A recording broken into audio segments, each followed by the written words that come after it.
Bonjour, je suis Florian, voici mon compagnon Jérémy, bienvenue chez nous.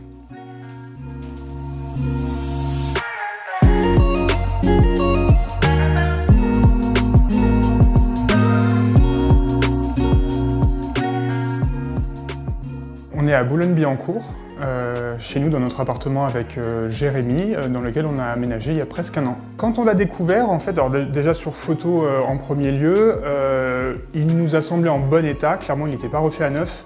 Nous on voulait vraiment un appartement refait à neuf qui puisse en fait être remodelé à notre goût. La cuisine n'était absolument pas dans la pièce de vie. Nous c'était clairement quelque chose qu'on voulait faire. On voulait absolument pas avoir une cuisine séparée. Qui plus est dans un espace petit, puisqu'en fait initialement la cuisine était située dans la salle de bain. Salle de bain qui fait 4 mètres carrés 50, donc assez exiguë. Et pour nous c'était essentiel d'avoir de la convivialité dans la pièce de vie, de pouvoir être avec nos amis quand on les reçoit, quand on cuisine. Je pense que quand on est primo-accédant comme nous, que c'est notre premier achat, on a un petit peu les pétoches au début. Parce qu'on se dit est-ce qu'on va faire les bons choix, on investit tellement d'argent dans un projet, il faut quand même que ça nous plaise encore dans 3 mois, dans un an, dans 3 ans. Les idées elles évoluent aussi, ça a pris 3 mois les travaux et clairement on a changé d'avis 1000 fois. Donc on a fait appel à quelqu'un justement pour nous accompagner. En fait pour bien travailler avec Charles, on a véritablement posé un cahier des charges très précis dès le début. Pour lui expliquer vraiment ce qu'on voulait, comment on le voulait. Et derrière, c'est lui qui a mis en place la pratique. On n'avait pas des moodboards parce que nous on part de rien, on n'est clairement pas architecte, décorateur, donc on avait zéro compétence en la matière. Après c'est vrai qu'on avait des idées très précises sur ce qu'on voulait, donc on lui a effectivement montré notre sélection Pinterest qui était gigantesque, et je pense qu'il a dû se perdre dans un premier temps d'ailleurs. Le dialogue a été très facile, la communication super aisée et vraiment on n'a pas eu de problème. Ça fait le succès en fait du chantier de rénovation, hein, clairement, il n'y a pas de mystère. On a fait pas à pas, c'est-à-dire qu'on n'a pas tout acheté d'un coup, mais les éléments principaux d'abord, et ensuite on a vraiment fait notre déco en fonction des gros éléments, notamment la cuisine.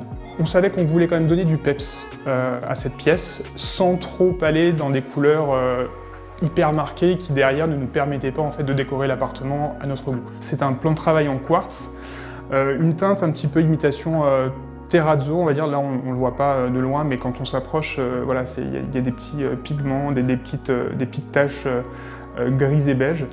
Et à l'usage, en fait, c'est génial. Le quartz, c'est quelque chose qui ne s'abîme pas. On peut poser les casseroles, les poêles chaudes. C'est hyper facile d'entretien. C'est un des trucs, un des meilleurs choix qu'on ait fait dans tout ce projet, quoi. Quand on fait ce genre de projet à deux, il y a aussi un côté où parfois on n'est pas d'accord l'un avec l'autre, il faut faire des compromis. Il y en a beaucoup qui ont été faits de part et d'autre, et finalement on aboutit à quelque chose qui plaît à tout le monde, enfin en l'occurrence à nous deux. Alors là on est dans la partie salon, qui est vraiment la continuité de la pièce de la salle à manger, puisque c'est une grande pièce avec la cuisine en angle. Alors les moulures, c'est vraiment un choix que j'ai voulu faire. En fait, on était dans un appartement dans le 9e arrondissement, on était en location et on a eu, quand on est arrivé, on a eu ce déclic en voyant les moulures à l'extérieur, les corniches, et on a voulu donner du cachet, voilà, rendre un peu d'histoire dans cet appartement. On a ces influences avec ce noyer qu'on retrouve aussi dans la salle de bain. Cette salle de bain était bien la cuisine auparavant.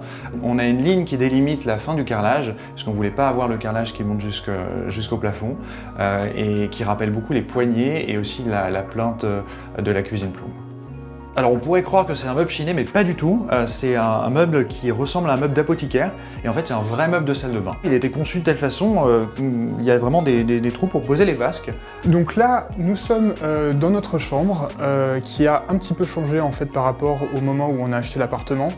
On n'avait pas de rangement, il y avait ici une espèce d'immense armoire horrible de grand-mère qui prenait toute la surface du mur, qui montait jusqu'au plafond. Enfin, c'était vraiment pas ce qu'on voulait.